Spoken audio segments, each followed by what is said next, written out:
And Rich Trapper tapping in, TNN Trap News Network. You feel me? Rich Trapper. The homie wanted you to whitelist this shit too. Who? Rich Trapper. Rich Trapper? He be reacting to your shit.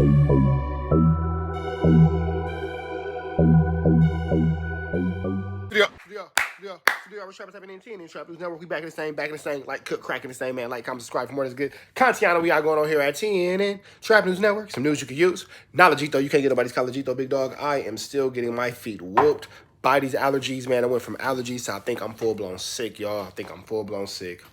I think I'm sick, y'all. I think I'm sick. Anyway, like, comment, subscribe for more that's good content we got going on here at TNN Trap News Network, man. Allergies whooping my feet, but if you try to get some good treason, Free the Trappers on Crenshaw King, man. Make sure y'all getting the Free the Trappers over on Crenshaw King. Free the Trappers premium cannabis, man. Make sure y'all get that Rich Trapper Trap Lottie Trap pack from Free the Trappers, man. Get into that, get into that, get into that, get into that, get into that. If you ain't got into that, man, Free the Trappers over on Crenshaw King. Get into that if you ain't got into that, man. Rich Trapper Trap Lottie Trap pack. Free the Trappers, Crenshaw King, and the Old Louisiana Fried Chicken. Make sure y'all get into that if you ain't got into that, man. Make sure y'all like, comment, subscribe. Like, comment, subscribe. Like, comment, subscribe. Get into that if you ain't got into that, man. And you need to get into my newest single, 100,000 Cash.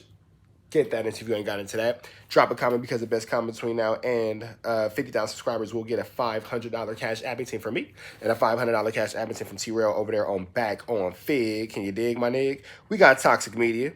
Adam22 responds to Backlash for his Pop Smoke interview with Pop Smoke's Unaliver. We finna get into this content without no further dues or don't. Shout out to my man Toxic Media. Make sure y'all always show him some love. We finna get into this content. Let's go. Pop Smoke's killer interview at No Jumper has been stirring a lot of commotion up in the podcast world, and it's been getting mixed reviews. Some say they love it and it was informative. There's some type of backlash or kickback with regards to Adam22 and his co-host, whose name I do not have at the present time. If someone would be so kind to email me. I thought Adam did a great job. This is the world of journalism via the new way that the media communicates. But a lot of people are shaming Adam22 for doing the interview. Even his good old pal, DJ Academics. The Pop Smoke killer who did an interview with Adam, it's not something that I kind of love. I don't like it at all, actually.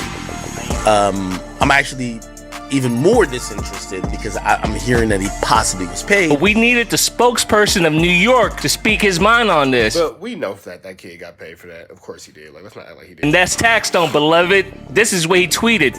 Shaking my head, Adam is nuts. And then he retweeted this. If you're a rapper or street, you going on Adam22's No Jumper podcast after he interviewed Pop Smoke's killer, you're a certified clown. Well, the 69 guy has responded. You know, Adam watches everything from YouTube to Reddit. I wouldn't be surprised if he's watching this. Check out his response to the negative criticism on this interview and his response to Taxstone. Some of the feedback about me interviewing Blockstar, Pop Smoke's killer.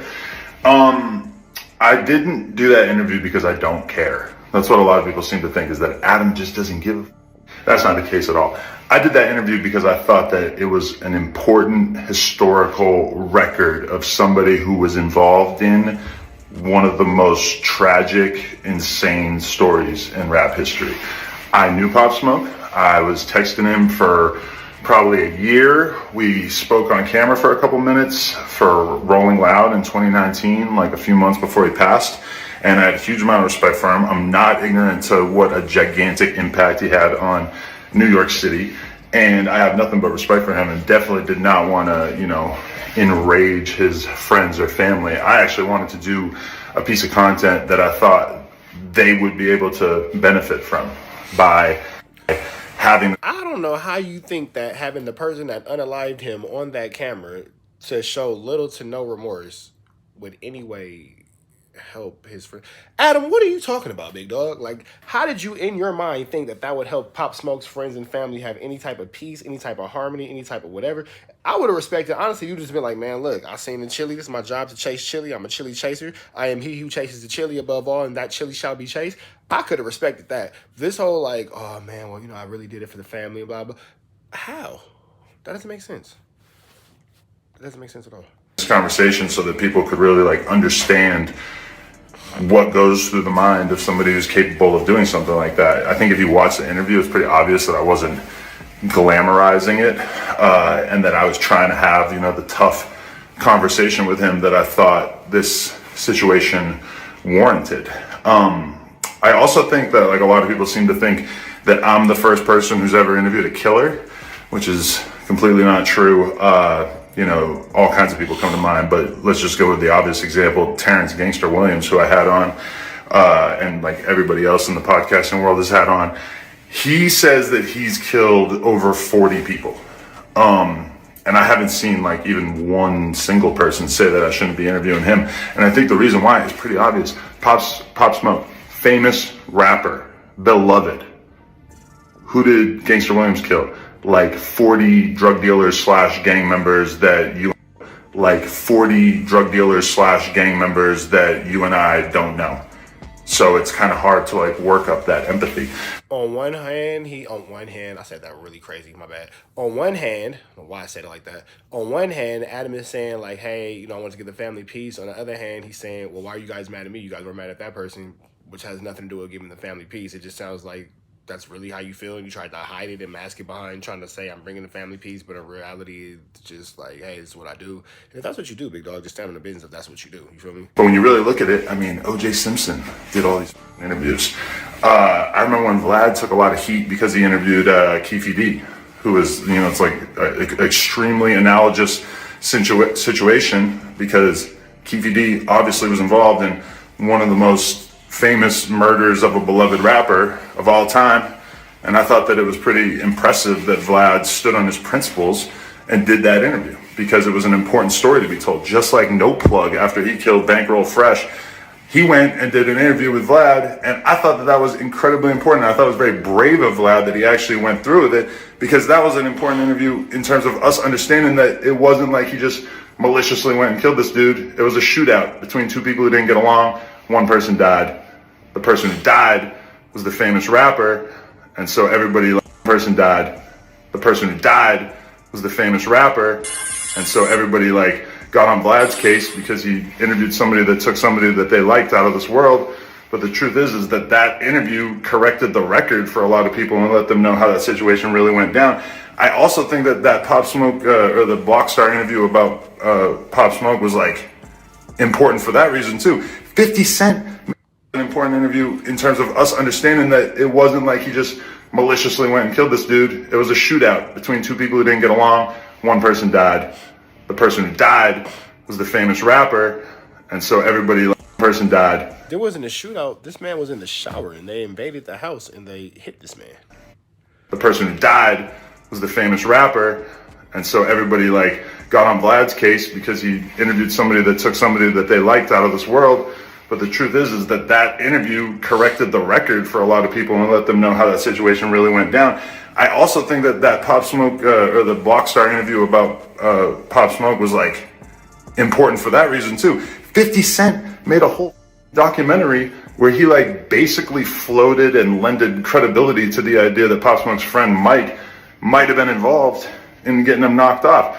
I think that interview was extremely important, just answering questions that Pop Smoke fans had, and I think that those same people Now you trying to pull 50 Cent into your flu flammery? Adam, just say you did it to get the chili, big dog. We know you did it to get the chili. They watch that interview and they feel mad and they don't really know what to do with that anger. But the truth is that piece of content, if you're a Pop Smoke fan, is way more informative than anything else that has came out since he died. So to me, it was important to have that shit, and I also I knew at that time that he was gonna go do the interview with somebody else if I didn't do it. So I felt like I was uniquely capable of having a fair conversation with somebody who may have done something horrible, but ultimately at the end of the day is a human being who came out of a fucked up environment. And I think that interview tells that story without glamorizing. Adam, just say you did what you had to do because you knew there was some good chili involved. Everything you're saying has nothing to do with the price of tea in China, and you're saying a whole lot of nothing. You're saying a whole lot right now, but you ain't saying nothing, big dog. Killing at all. I hope that nobody came away with that conclusion, because that to me is pretty insane. Anyway, If you were offended by any of the clips you see, obviously, like, probably 1,000 times as many people saw the clips as saw the full interview. I encourage you to go see it, not just because I want to get my numbers up, but because I think it's an important thing to do to understand what exactly we did when we did that interview. And also, I care about one thing more than anything else, and that's feeding the streets, giving the streets what they want. What are the streets exactly? I mean, it's kind of a general term. I'm talking about like the people in the hoods. I'm talking about the gang members. I'm talking about the YouTube commenters. There's a lot of overlap.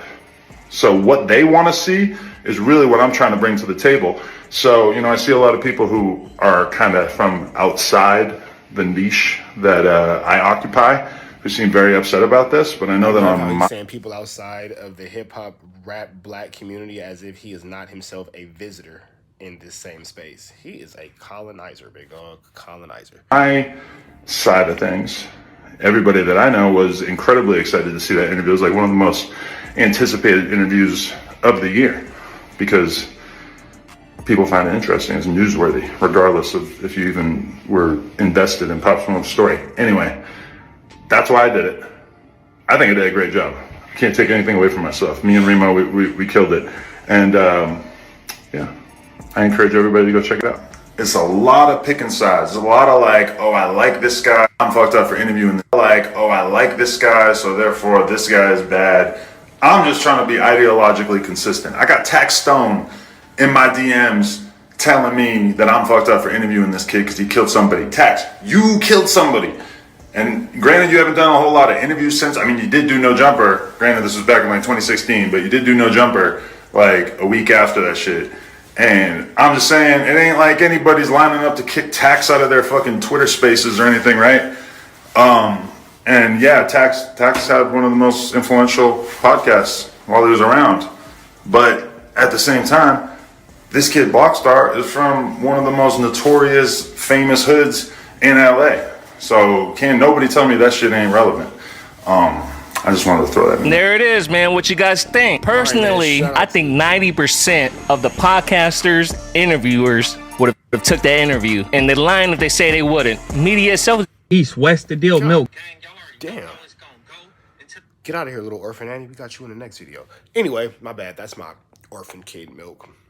He tries to come looking for his dad every now and again. You know what? That's my bad. Me saying get out of here, little orphan Annie is what made him an orphan in the first place. Maybe I should be more welcoming to Milk. Don't worry about it. Don't worry about it. Being welcoming is hard. Red dot slide to the left. Get some of this good chili on we got going on here at TNN Trap News Network. And y'all know it's free Avenue Angel till he's free. We go.